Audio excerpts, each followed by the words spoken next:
As the Obama administration frets about the prospects for Afghanistan, its relations with Pakistan, the diminishing options for NATO in Libya, the negative Israeli response to peace proposals, and of course the US deficit, a power vacuum is emerging in the Middle East. Unrest is simmering in many countries, especially Syria and Bahrain, and as Iran prepares to take advantage, countries like Saudi Arabia and Turkey are uneasy. Welcome to Agenda, and to look at the problematic power vacuum in more detail, I'm joined by Reva Bhalla, Stratfor's senior Middle East analyst. Reva, let's start with Bahrain. More than 3 months ago, when the Shiite-led protests reached their peak, it looked as if there was a very serious confrontation building up between Iran and Saudi Arabia, with Bahrain as the main proxy battleground.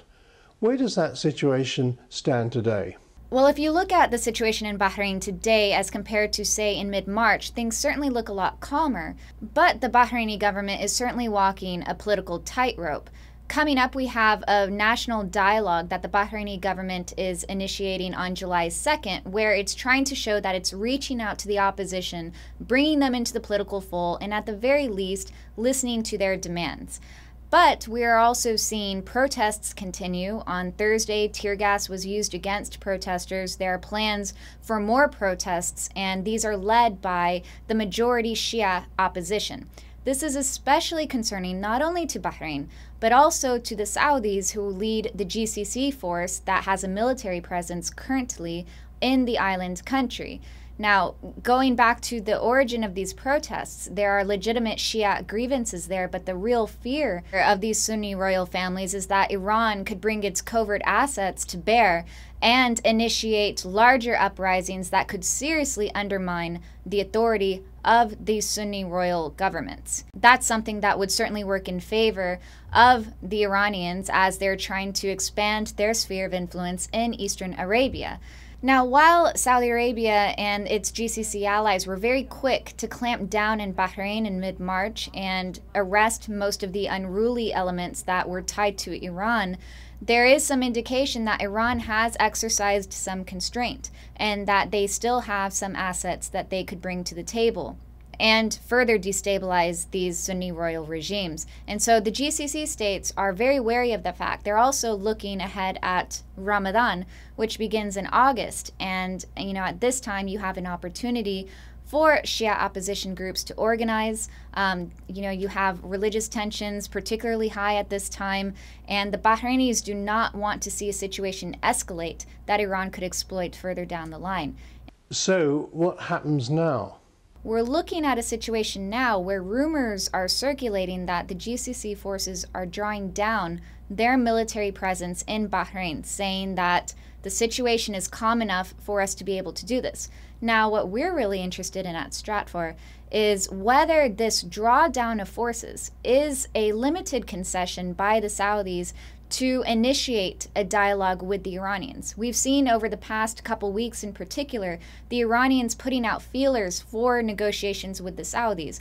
And the reason for that is because the Iranians want to show its Arab adversaries that it can compel them into negotiations. And those negotiations would be all about getting them to recognize the Iranian sphere of influence in exchange for Iran taking a step back and putting an end to, or at least a cessation to, its meddling in internal Arab affairs. Now, whether this dialogue actually produces some results remains to be seen. We're watching this very closely, but the Iranians made a point today to announce that they are very happy to see the drawdown of Saudi forces in Bahrain. So this could be the beginning of a broader negotiation there. Right. Let's move west to the Levant region, where Syria is continuing its crackdowns. How does this fit into the Persian-Arab struggle you've just been describing to me? Well, you can see why Iran would be so worried about Syria right now. We don't believe that the Syrian regime is on the verge of collapse, and that's because we don't see serious splits within the army. As long as the Alawites remain together in Syria, as long as the army holds together, we don't see the type of splits that would indicate that this regime is in very serious trouble, at least in the near future.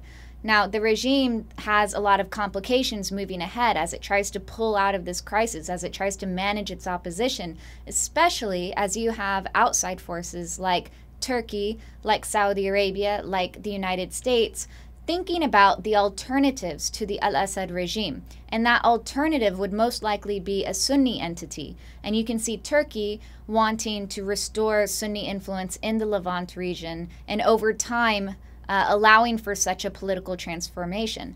That is something that would work directly against Iranian interests, because remember, Iran, to maintain its foothold in the Levant, it needs a crucial ally in Syria so that it can support its main militant proxy, Hezbollah, in Lebanon. And the Alawite Ba'athist regime in Damascus today, which has been in power now for the past 4 decades, allows Iran to do so. But if that regime falls, with time, Iran loses that very crucial leverage, and that is a key pillar in its overall deterrence strategy.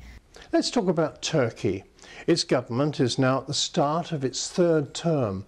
George Friedman and I discussed the challenges for the foreign minister in a broad sense. But more specifically, does Turkey now have the ability to effect any kind of change in Syria?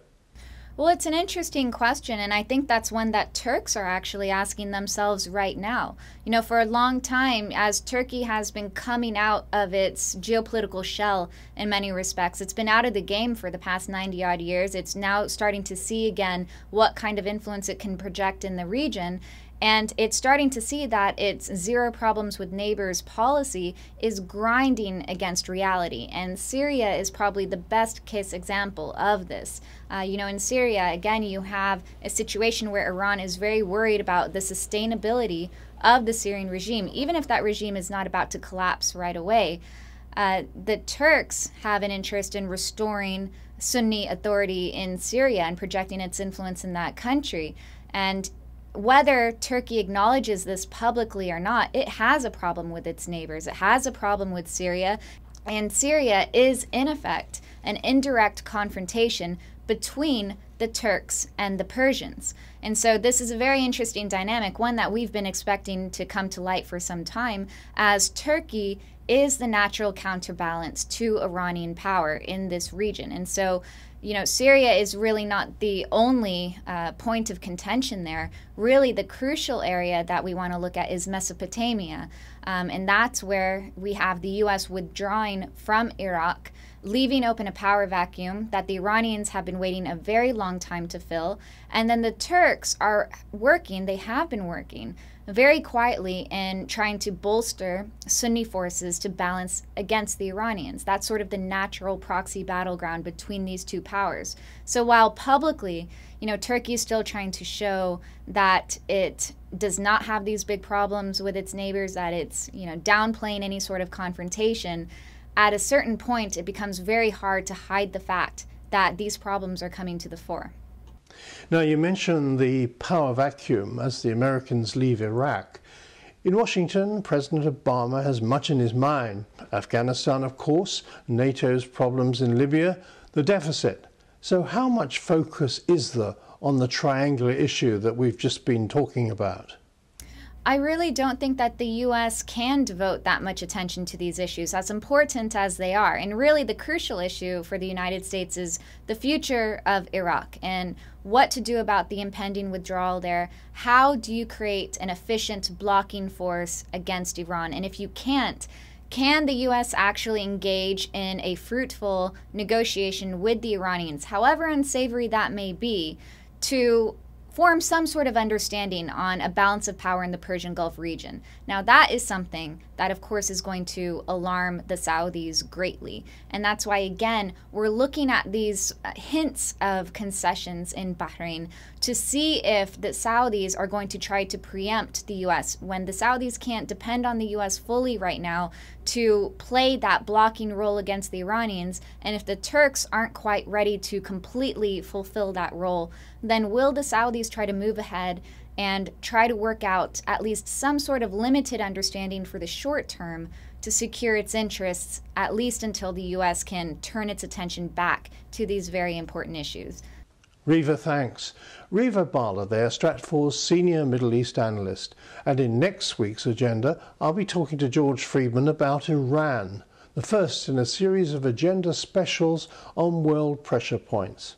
I'm Colin Chapman. Until the next time, goodbye.